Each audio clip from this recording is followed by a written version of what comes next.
Introduction to the story. Once upon a time, this story shows the effects of societal paranoia and prejudice. यह कहानी सामाजिक उन्माद और पूर्वाग्रह के इफेक्ट्स को दर्शाती है. At its core, the story speaks to the dangers of overprotection. ये ओवर प्रोटेक्शन के खतरों को लेके ये बात करती है story. And the unintended consequences of trying to ensure total security. जब हम टोटल सिक्योरिटी की कोशिश करते हैं तो उसके कई परिणाम ऐसे होते हैं जो अनइंटेंडेड होते हैं, जैसा हम नहीं चाहते फिर भी ऐसे परिणाम उसके निकल आते हैं. सेटिंग. इस कहानी को समझाने के लिए जो सेटिंग है, the story is set in A suburban area. एक उपनगरीय क्षेत्र में इस कहानी को सेट किया गया है. A safe and prosperous environment initially. शुरू में ये अपने आप में सुरक्षित भी है और खुशहाल आसपास का वातावरण है. But as the narrative progresses, जैसे कहानी आगे बढ़ती है, the setting becomes more enclosed, restrictive and prison like. और ये सारी सेटिंग जो है अपने आप में बंद और इसमें काफ़ी नियंत्रण हो जाता है और इसकी स्थिति एक जेल जैसी सी हो जाती है.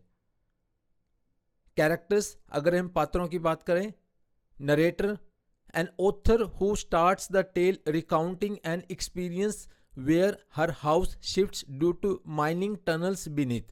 तो यहाँ पर नरेटर सारी कहानी बताती है. नरेटर है नेदीन गौदीमर और ये बताती है अपने एक्सपीरियंसेस को, क्योंकि इसका अपना जो घर है वो शिफ्ट हो जाता है. और इसके अलावा क्योंकि यहाँ इस एरिया में अफ्रीका का एरिया है, ये यहाँ पर काफ़ी माइंस हैं, सुरंगें हैं नीचे. और जैसे वो सुरंगों में काम चलता है तो ऊपर धरती के ऊपर भी इसका असर देखने को मिलता है. कई प्रकार से ये यहाँ के जो मकान हैं, बिल्डिंग्स हैं, उनमें दरारें पड़ जाती हैं, हिल जाते हैं. She then goes on to tell a bedtime story. और इस घबराहट की वजह से इसके मन में आता है कि मैं भी एक स्टोरी बताऊं. तो फिर ये वर्णन करता हमें स्टोरी बताती है. The family. एक फैमिली की स्टोरी बताती है. A man, his wife, their little boy. एक व्यक्ति है, उसकी पत्नी है और उनका एक छोटा बेटा है. A pet dog. उनके पास एक पेट डॉग है. And a cat. They represent a typical suburban family. और ये जो फैमिली है अपने आप में टिपिकल एक सबर्बन फैमिली है, जो वाइट फैमिली है. Living there happily ever after. वो बड़े खुश और प्रसन्न हैं अपने आप में. The trusted housemaid and itinerant gardener. और इनके पास एक नौकरानी है जो विश्वसनीय है और इसके अलावा यहाँ पर आता रहता है एक माली. They work for the family. ये इस फैमिली के लिए काम करते हैं, दोनों, नौकरानी भी और माली भी. And their opinions influence the families decisions about security. और सिक्योरिटी को लेके ये भी अपनी राय देते हैं इस परिवार को और वो इन्फ्लुएंस करते हैं. तो इस तरीके से ये सारी कहानी जो है सिक्योरिटी के इर्द गिर्द घूमती है, क्योंकि उस एरिया में सिक्योरिटी को लेके काफ़ी बड़ी समस्या थी. The outsiders. क्योंकि यहाँ पर काफ़ी आउटसाइडर्स हैं. They are unemployed. वो बेरोजगार हैं. The marginalised. हाशिए पे हैं. Perceived as threats to the family safety. और इस करके ऐसे लोग जो अनएम्प्लॉयड हैं, आवारा घूमते हैं और जिनको समाज में बहुत ज़्यादा रिस्पेक्ट या एम्प्लॉयमेंट नहीं मिला है, तो ये किसी जो फैमिली की सेफ्टी के लिए अपने आप में थ्रेट बन गए हैं. और इन सभी से बचने के लिए यहाँ पर बताया गया है कहानी में, हर कोई अपनी सिक्योरिटी के लिए कई प्रकार के मेजर्स अपना रहे हैं. प्लॉट. ये इस कहानी का जो प्लॉट, कहानी देखते हैं कैसे बढ़ती है. शुरू में हमें बताया गया है the story opens with the author's personal experience before segueing into the bedtime story. सबसे पहले नेदीन गौडीमर हमें बताती है अपने पर्सनल एक्सपीरियंस को और फिर उसके बाद एक बेड टाइम स्टोरी सुनाती है जिसमें एक फैमिली के बारे में बताया गया है जो कि एक हाउस में, जो कि सबर्बन में था, वहाँ रहता था. तो उनके साथ क्या कुछ कैसे होता है. Rising action. बढ़ता हुआ एक्शन स्टोरी का. The family in the bedtime story begins to implement security measures as a response to external threats real और परसीव्ड इन देयर कम्युनिटी. तो हम देखते हैं नेदीन बताती है बेड टाइम स्टोरी जो कि एक फैमिली के बारे में, इसके माध्यम से कि वो किस तरीके से सिक्योरिटी के उपाय अपनाते हैं, क्योंकि बाहरी कई थ्रेट्स थी यहाँ पर इस एरिया में. कई वास्तव में घटनाएं घट रही थी और कई ऐसा लगता था कई दुर्घटनाएं घट सकती थी. उनकी अपनी कम्युनिटी में।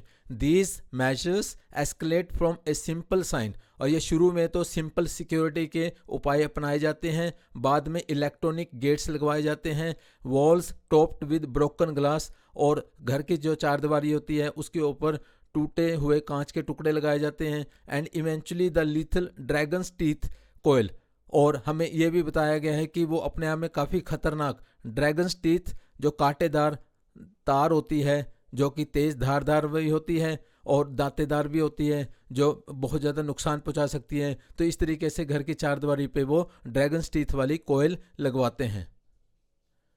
क्लाइमैक्स, चरम सीमा, the little boy influenced by the fairy tales he years tries to climb through the lethal coils.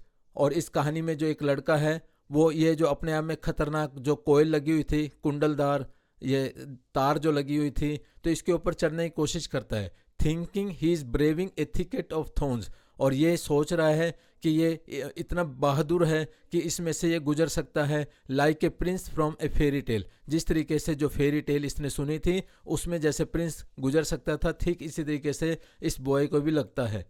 Following action, the boy gets entangled in the security barrier, और ये लड़का जो है इसमें उलझ जाता है, and the family along with their domestic helpers try to free him. तो इस तरीके से जो इनके डोमेस्टिक हेल्पर्स है, जो नौकरानी है या माली है, इसको कोशिश करते हैं यहाँ से बचाने की। Resolution, the devastating consequences of the family's attempts to ensure security are realised. तो हम देखते हैं फैमिली की जो कोशिश थी सिक्योरिटी को इंश्योर करने की, तो उसके विनाशकारी परिणाम सामने आते हैं। The tools they install to protect themselves from the outside end up harming the very person they were trying to protect. जिसको वो प्रोटेक्ट करने की कोशिश कर रहे थे और जो इन्होंने उपकरण लगाए थे, तो उनकी वजह से इनको खुद को नुकसान होता है।